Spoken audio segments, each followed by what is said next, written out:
have them all go to Walter Reed Hospital and visit veterans and take pictures with veterans and make that the trip to Washington if you want to. Or there's a way to do something positive rather than just creating a photo op with the president.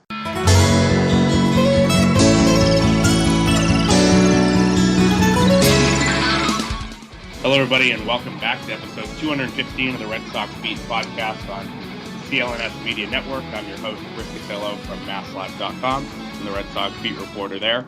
This is episode 215. It is presented by betonline.ag. That's CLNS Media's preferred online sportsbook. Today, we're welcomed by a new guest to the show, someone we haven't had before, and someone that I've not had the pleasure, that's the wrong way to put it, but have worked with for the last year at MassLive.com. It's our columnist, Matt Vautour. Matt, how are you? Hey, we're both coming up on about a year of this gig. Yeah, so this is Matt and I met on my first training day, and it's been all downhill from there.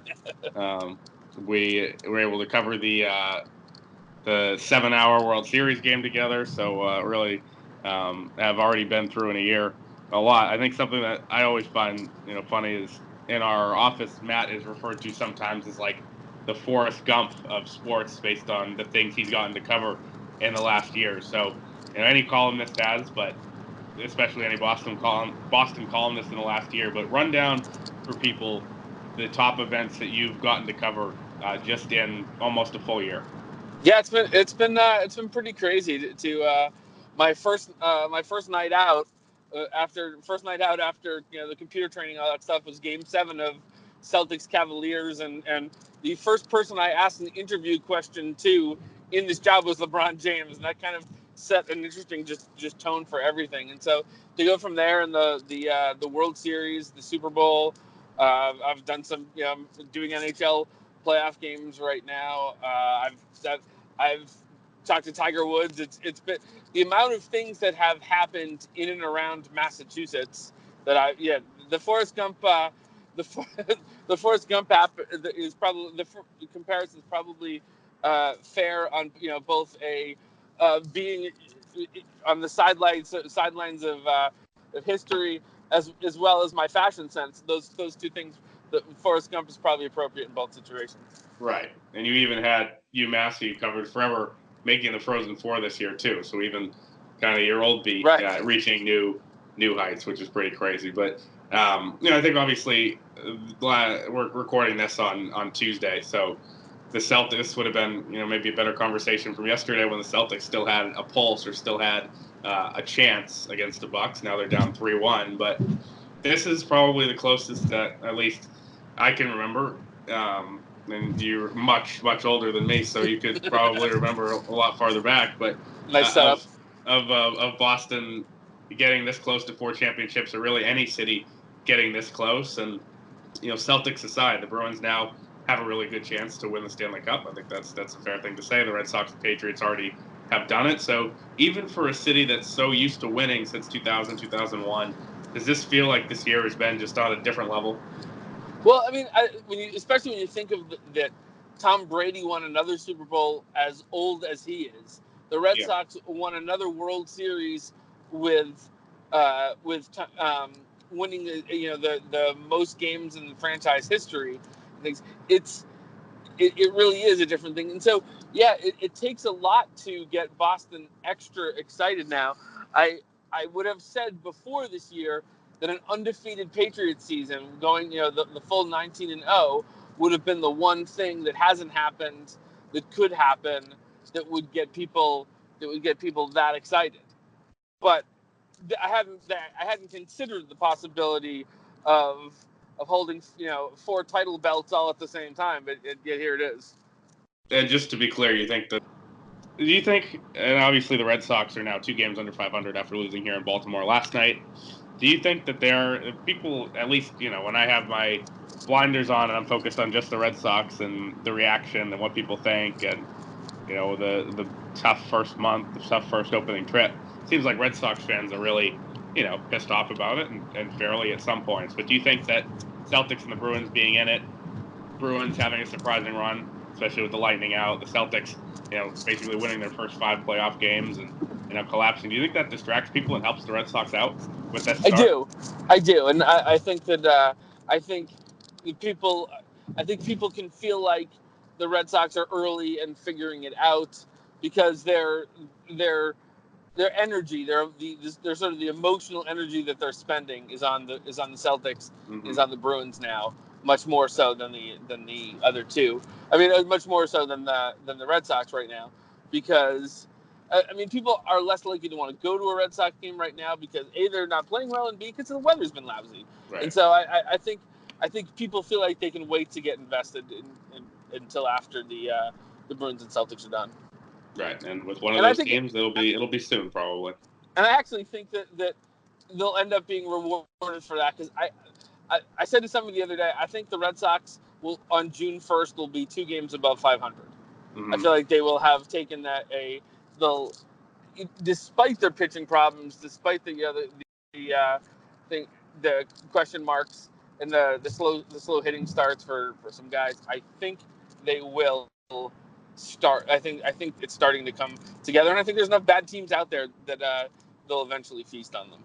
And we talked about before the call and in the last couple of weeks how you've been focused on the Celtics, the Bruins, NFL draft, even a little bit, some other stuff, and now you haven't been in tune with the day-to-day of the Red Sox stuff. Obviously, some big news came yesterday. David Price goes to the injured list. He joins Eovaldi there, so they're scrapping for depth. We saw Josh Smith and Ryan Weber pitch last night. I'm sure you did not watch a second of that game with the Bruins and Celtics both on. I did. I always catch. I was trying to catch a couple minutes, but just curious. I couldn't even picture what Ryan Weber looked like until I poked my head into there for a second. But yeah, not. He looks exactly like Patriots beat writer Jeff Howe. That's all you need to know. But I think for you and kind of the grand view, why you're on today, in my mind, is other than to make fun of you, is the column you wrote this morning, which is interesting, on the Red Sox White House visit that will be happening in 2 days in Washington, obviously. You wrote that it's long past time to stop inviting championship teams to Washington. And I think the most important graph there was, with the tradition of the president inviting championship teams to Washington, which used to be fun, is now the most divisive part of winning a championship. It's a guaranteed distraction and has the potential to damage team chemistry. So kind of just take us through your thought process on writing that and why you've come to either change your mind or believe this for a long time. Well, first of all my graphs are important. Second of all, my thought on this has been watching over the past few years, and it's become more. The spotlight has grown brighter on this sort of thing in the Trump years, as we've seen the Golden State Warriors say they're not going, the Philadelphia Eagles being disinvited and things. This used to be about the team that won. I mean, if you remember, George W. Bush making fun of Manny for not being there because apparently Manny had yet another grandmother problem, which was always the joke on Manny. And it used to be lighthearted, joking, and not about the president. But and so a little bit with Obama, Jake Arrieta, Matt Burke didn't go from I think it's the Ravens. You'd start to see protest guys. Tim Thomas, very notably in Boston, didn't go. But I think as the nation's divide over politics has grown, you've seen this that much more. And Donald Trump obviously is a polarizing figure. And it's worth noting too, I think Hillary Clinton would have been a polarizing figure. I think you'd have seen different people refusing to go, but I think you'd still have seen people refusing to go. And so, while I'm clearly on the record for my liberalism, I don't think this is just I'm not putting this 100% at Donald Trump's feet. I just think this has become almost an invitation for people to grandstand, for people to take shots at politicians, and to make it about something that it never used to be about before. And I'm not saying that this Red Sox team is going to be fractured by it, although the opportunity, it certainly exists given the strong feelings that Alex Cora, that Christian Vasquez have expressed about Puerto Rico. Hector Velasquez said some similar things related to Mexico and Trump's comments on Mexico. No, if you're one of those guys and you see a different teammate going to the White House and glad handing Trump, who you has insulted you in which you feel personally, that sort of thing can happen. I'm not saying it is happening with the Red Sox, but I mean, you've been charged with in the past few weeks of asking all these guys and checking in with it, and the fact that you see Xander Bogaerts is not going but won't say why, Jackie Bradley not going, won't say why, because some of these guys don't want to get Same thing for Mookie. Yeah, exactly. Some of these guys don't want to get into the political nature of it, and I think that's what this event has become. So my thing is, and I should have written this morning. I thought of this morning and kind of kicked myself. Have them all go to Walter Reed Hospital and visit veterans and take pictures with veterans and make that the trip to Washington if you want to, or there's a way to do something positive rather than just creating a photo op with the president. I think something that's been interesting to me, and as I've written about this since January, and when I've joked with people, you become a sports reporter so you don't have to deal with all the political stuff, and especially in today's climate, I don't envy the political reporters who have to deal with this kind of stuff all the time, because the comments, the tweets that I've gotten in the last couple months, anytime I tweet about this, have been more nasty than anything I've written about baseball. So, and I'm sure that you'll kind of face the same thing on this column and anything else you write about it. But I think it's one of the worst takes out there that this is not a story. I think that's something that a lot of people have mentioned, and right. I remember a couple weeks ago tweeted to me that the people who say nobody cares about it, at least obviously care a little bit about it if they're tweeting about it. So I've seen just a lot of tweets about nobody cares, you're trying to make this a story where there isn't one, and I think you agree with me that this is a major story. This is a bunch of local heroes who are in their own way, taking a stand either against Trump or in some ways with Trump, and this decision is something that guys have been clear on, and it's really unlike anything the Red Sox have seen in their previous 3 White House visits. But to me, it is a big story, and that's why we keep asking, it is. keep writing and about it. I'm sympathetic to some of the guys. Some of the guys are not politically knowledgeable, and that's okay. You're not forced to be politically knowledgeable, and so I know for me, like, if you had asked me when I was 12 years old and a exceptionally mediocre athlete in every sport I played about winning a professional championship, you'd think, okay, you win, you get a parade, you get a ring, you get a White House trip. And it never occurred to me to think about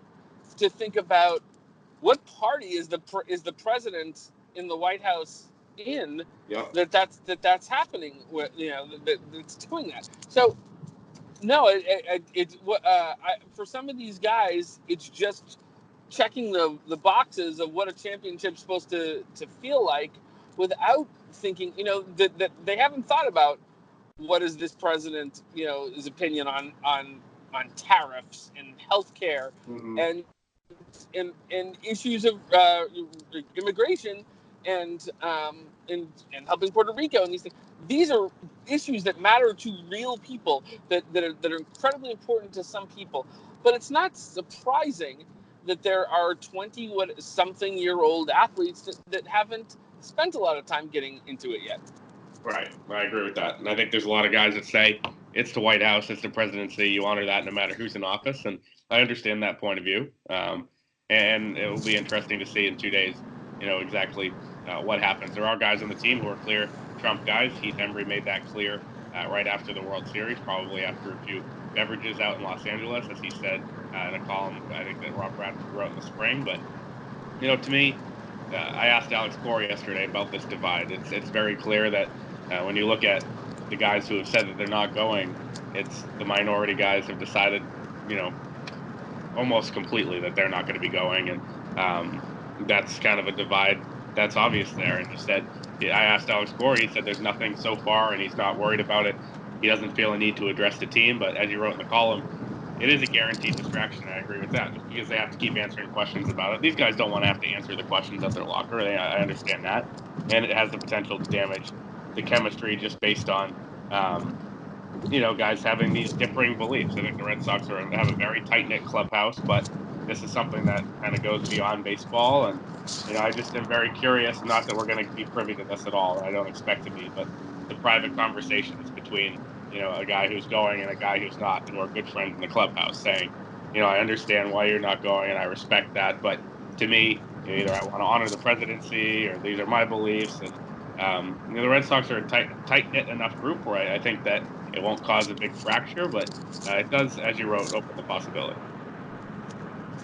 Yeah, and I think you saw David Price's misadventures with Steve Buckley and Twitter over the past couple of days that show it absolutely is a distraction, at least on some level. Right.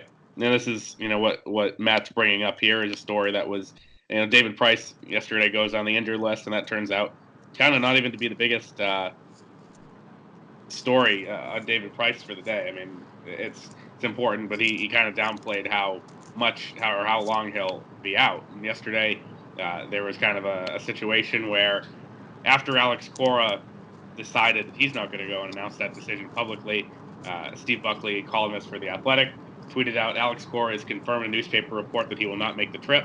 So basically, it's the White Sox who will be going, referencing that most of the players or almost all of the players who are going to be going are white.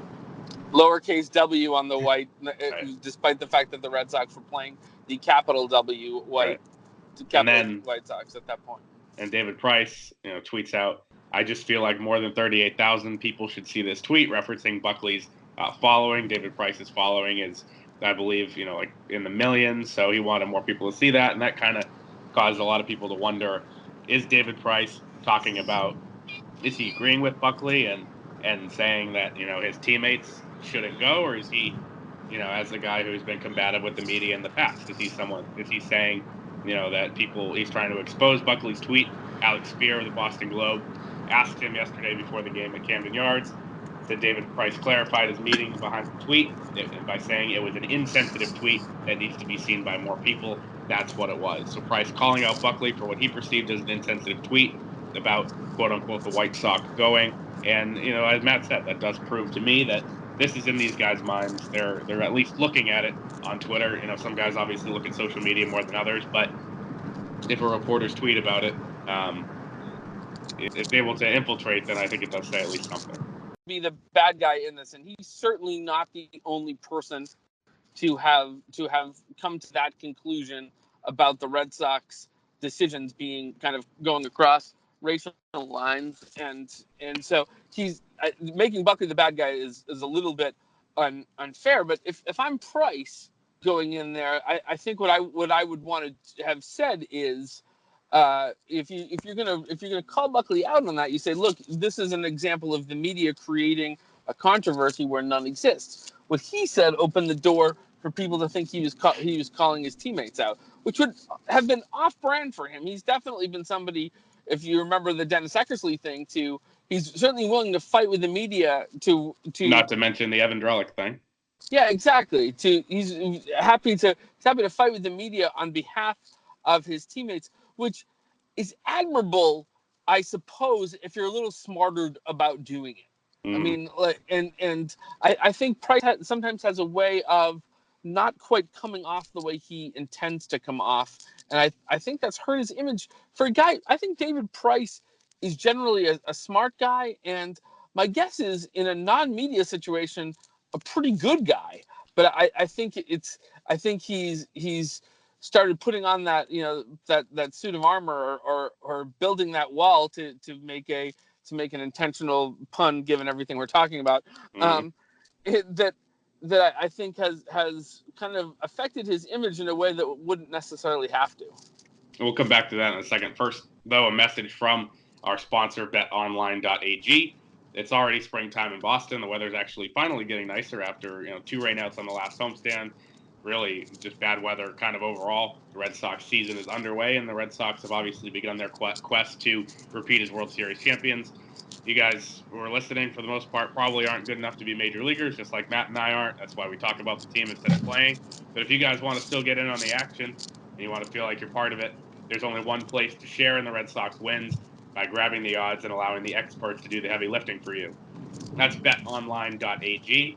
AG like Attorney General. So you bring back politics into this White House talk with that. We have sports, live betting, a virtual casino, you name it. BetOnline.ag is CLNS Media's preferred sportsbook on the web. If you're feeling lucky and would like to support our podcast, go to clnsmedia.com/SoxBeat. That's SOXBEAT. Use the promo code CLNS50 for that 50% sign up bonus. That's CLNS50. BetOnline.ag is your online sportsbook expert. So Matt, going back to what you were talking about there. I was going to say AG as in the periodic table of elements for silver, which you could win silver in this scenario. So, wow, that's very nerdy. That's horrible. Yeah. Yes. that's like worse than a dad joke somehow. But talking about David Price getting his message across, stuff like that. He always Chris Smith wrote a couple weeks ago about how he has decided, either because he won the World Series or whatever, that he has a bigger platform now and that his voice should be heard more. And he's been very clear that this is how he wants to kind of be very vocal. He's done it on Twitter, talking about every team should play on Jackie Robinson Day, and talking about how Mookie Betts hasn't been in any commercials, and that the Major League Baseball has not done a good job and marketing African American players. And now, coming out with this comment to Steve Buckley yesterday, it seems like not only is Price being more vocal about baseball stuff, but he's trying to take more of a political, cultural stance. And your argument that he could be smarter in the way he does some of this stuff, especially when it pertains to this Buckley comment, I think is an interesting one, because he's not afraid to go after reporters, like we talked about. Dennis Eckersley, broadcaster for the Red Sox, Evan Krelek a couple years ago in the clubhouse at Yankee Stadium, and now Steve Buckley. And I think it's actually good in a way, because there's kind of a checks and balances on reporters. For a long time could say whatever, and there wasn't that platform for players to go back and say what they think. They could say something in the paper, but to be able to have that instant reaction, say something on Twitter, is interesting. In this case, though, David Price's tweet to me was too nebulous at the beginning, and kind of led to a lot of people wondering exactly what he meant. I want maybe someone will ask today to clarify even a little bit more. And here's the thing: I agree with Price on a lot of things. I like my personal dealings with David Price, and I realize it kind of goes person to person. I like David Price for the dealings that I've had. I agree with him about Mookie Betts. I agree with him about everybody playing on Jackie Robinson Day. I think both of those are good points. And I think I was simply saying, and so if you, and I agree with you, what you just said too, is I have zero problem with with an athlete calling out a reporter on that. I've been called out, and by me or by others, but not by Price, but yeah, I've been called out by people before, by athletes, by coaches, and things before, and I have no problems with that.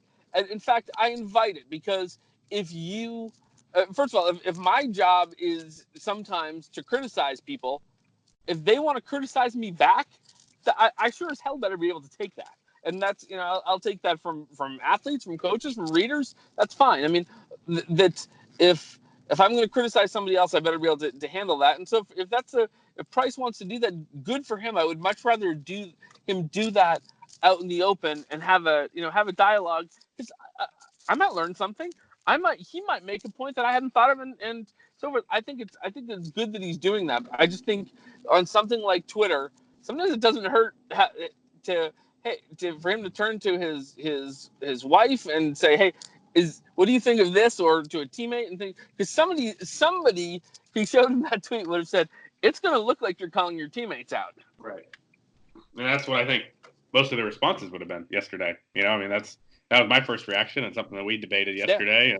Yeah. And I think another funny tweet that I saw was somebody tweeted to me and said, I don't think this needed clarification at all. I said, how could someone think that? Because it was, I think most people actually thought it was the teammates thing. So definitely interesting. Social media obviously adds a different element to this whole thing. From what I've been told, kind of to wrap up our White House talk, the expectation is that the media members that are going, I think there's 5 or 6 members of the beat, including myself, who will be going to cover the event.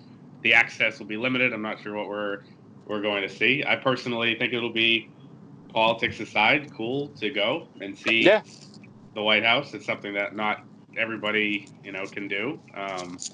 And so I think, again, on that note, it's going to be a cool experience. I don't think there's going to be anything very notable that comes of it. Just kind of the photo op. We'll see what kind of food they're served, but I think with teams going less and less, and your suggestion today, and I think that's a real possibility that this might not be a tradition that carries on much longer. So there's a possibility that this could be one of the last teams, I think, to do this, just because teams don't want to deal with the backlash. They don't want to deal with the potential divide, and it is a distraction. That's for sure. Maybe the media creates a distraction. Maybe we just report on it, but it's something that has, at least here in Baltimore, against a really bad team with your 7th and 8th starters, I guess, pitching 2 games. It's probably the story of the week, other than Price's injury, and something that obviously is worth talking about.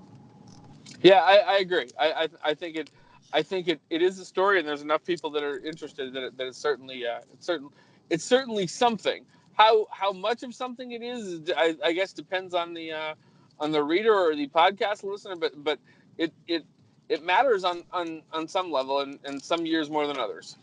Yep. Well, Matt, thank you for for coming on today. It's after this, there will be no more politics. Again, no more NBA on this podcast, because the Celtics will be out. The White House trip will be done with. And, if you're a Red Sox fan, I guess you'll hope that we'll have this conversation in a year when they might be able to go to the White House after winning another World Championship. This will be a Patriots discussion somewhere down the line as well, I'm sure, too. That's true. But they've already gone under Trump, so maybe a little bit less. Until next week, we have an 8-game homestand coming up. Red Sox have some off days to maneuver. We'll get into that next time. Thank you all for listening, and we'll see you then.